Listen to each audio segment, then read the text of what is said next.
안녕하세요. 상담심리학 컨텐츠 함께 성장하는 공동체 함성입니다. 상담윤리 두 번째 영상으로 비밀 보장과 예외에 대해 알아보겠습니다. 비밀 보장은 상담사에게 내담자가 드러낸 것들을 공개하지 않겠다고 약속한 것을 지키는 충실함의 원리에 기반합니다. 이 충실함을 저버리는 예시를 들어보겠습니다. 상담사 A는 가족상담센터에서 근무하는 상담사로 엄마 내담자를 상담하고 있습니다. 다른 상담사는 아들을 상담하고 있습니다. 상담사 A는 아들 상담사를 포함해서 직원들과 간식을 먹는 자리에서 엄마 내담자 얘기를 꺼내는데 혼자서는 제대로 하는 게 없다고 하면서 한심하다는 듯이 말을 합니다. 상담사 A의 이러한 행동은 어떻게 내담자에게 해를 끼칠 수 있을까요? 아무 상황에서나 이런 말을 할 수 있는 상담사 A는 상담 시간에 내담자를 어떤 태도로 대할까요? 만약 우연하게 엄마나 아들이 센터에 왔다가 이 말을 듣는다면 이들의 상담에 어떤 해를 끼칠까요? 상담사 B는 대학원에서 강의를 합니다. 저는 개인적으로 임상 경험이 다양하고 풍부한 유능한 상담사들이 진행하는 대학원 수업이 미국 대학원에서처럼 더 많아졌으면 하는 바람이 있는데요. 이때 강사는 자신의 상담 사례를 수업 시간에서 예시로 들 때 비밀 보장 관점에서 매우 신중하고 윤리적이어야 한다고 생각합니다. 상담사 B는 수업 시간에 자신의 내담자의 개인적인 문제들을 얘기하는데 상담사 B를 화나게 한 내담자의 답변 때문에 그 내담자는 수업 시간에 경계선 성격 장애를 가진 것으로 설명되어집니다. 그러나 경계선 성격 장애를 가진 사람들이 보이는 다른 특징들에 대한 설명은 없습니다. 상담사 B의 행동은 어떤 면에서 비윤리적일까요? 연구나 교육, 상담 서비스의 질적 향상을 목적으로 하는 것이 아니라 개인적이고 감정적인 이유로 내담자 정보를 공개했다는 점입니다. 내담자 정보를 공개하는 이유가 선과 유익을 위한 것이 아니기 때문에 명백히 비윤리적이라고 할 수 있습니다. 수련생 C는 공개 사례 발표를 하면서 내담자의 출신 지역 이름, 전공명을 익명으로 처리하지 않고 발표를 합니다. 요즘은 줌으로 하는 공개 사례 발표에 전국에서 많은 사람들이 참여를 하는 경우도 있기 때문에 사례 이해를 하는데 전혀 필요하지 않은 특정 이름들은 익명 처리를 함으로써 내담자의 비밀을 보장하겠다는 약속을 충실하게 지켜야 합니다. 내담자뿐만 아니라 가족의 나이, 학력, 직업 등이 기술되기 때문에 사례 이해와 관련이 없는 특정한 명칭들은 공개하지 않아야 합니다. 미국 대학원에서는 매주 참여하는 슈퍼비전이나 사례 토의 수업에서 연속성을 가지고 슈퍼바이저 그리고 동료들과 사례를 토의하기 때문에 내담자의 정보를 공개하는 것이 상담 서비스의 질을 향상시키고 내담자에게 유익을 주는데 많은 도움이 됩니다. 그렇지만 한국의 공개 사례 발표에서는 이 사례를 처음 접하는 사람들이 참여를 하게 되는데요. 이것이 내담자에게 주는 유익이 얼마나 될지에 대해서 저는 개인적으로 지속적인 의문이 드는 것이 사실입니다.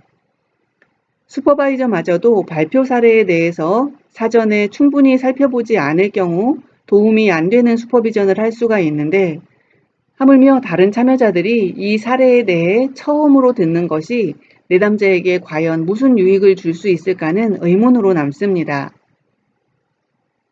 또 다른 예시로 수련생 D는 화장실에서 다른 수련생에게 자신의 내담자에 대한 얘기를 했습니다. 마침 내담자는 화장실에 있다가 그 얘기를 모두 들었고 다시는 상담에 나타나지 않았습니다. 내담자 파일을 책상 위에 늘어놓고 퇴근하거나 대학원에서 학과 공용 아이디로 심리검사지를 등록하고 결과지를 받을 때 내담자 이름을 숨김 처리하지 않는 것도 내담자가 상담사에게 드러낸 것을 다른 사람에게 얘기하는 것과 같습니다. 다만 화장실에서처럼 내담자가 그것을 인지하지 못했을 뿐입니다.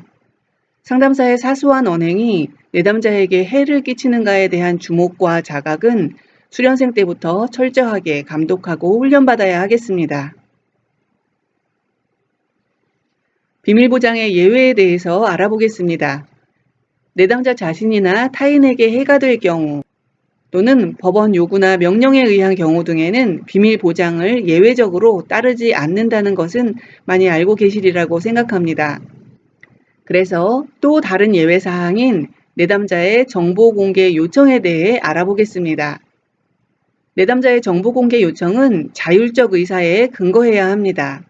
자신의 개인정보를 통제할 능력이 있는 내담자가 다른 곳에서 의사소통을 하기 위해서 정보를 공개하고자 하는 경우 내담자는 그것을 요청할 권리가 있습니다. 예를 들면 새로운 상담사가 자신의 기록을 보거나 이전 상담사와 이야기하기를 원할 때, 상담사가 약 처방을 한 정신과 의사와 협의하기를 원할 때 내담자는 비밀 보장 권리를 포기하는 것입니다.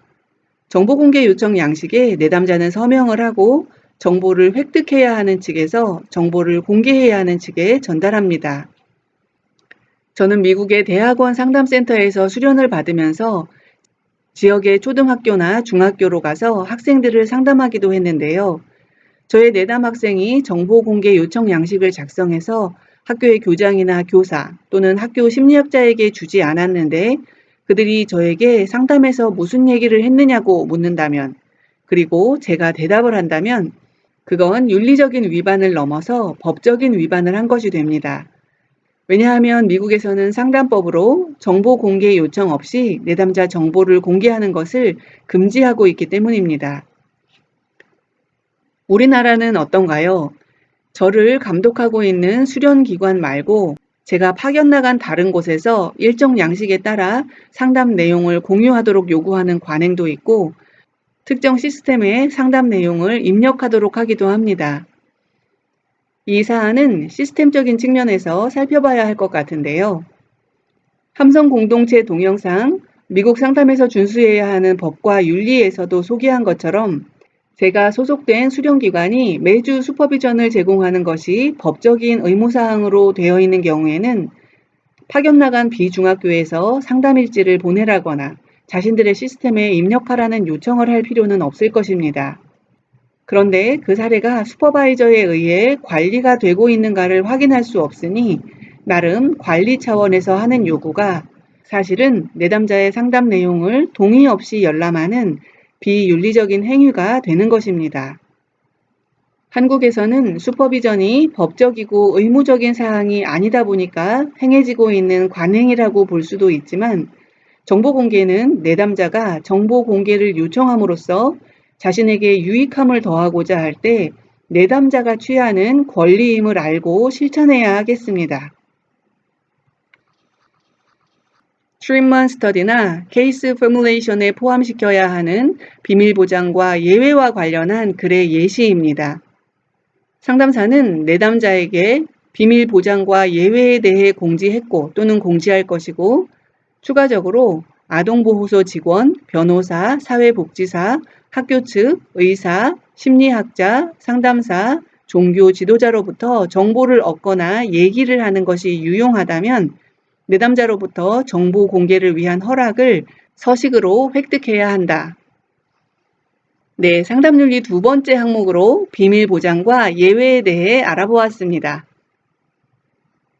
좋아요, 구독, 댓글, 알림 설정 또는 회원 가입으로 함성 채널 응원을 부탁드립니다. 감사합니다.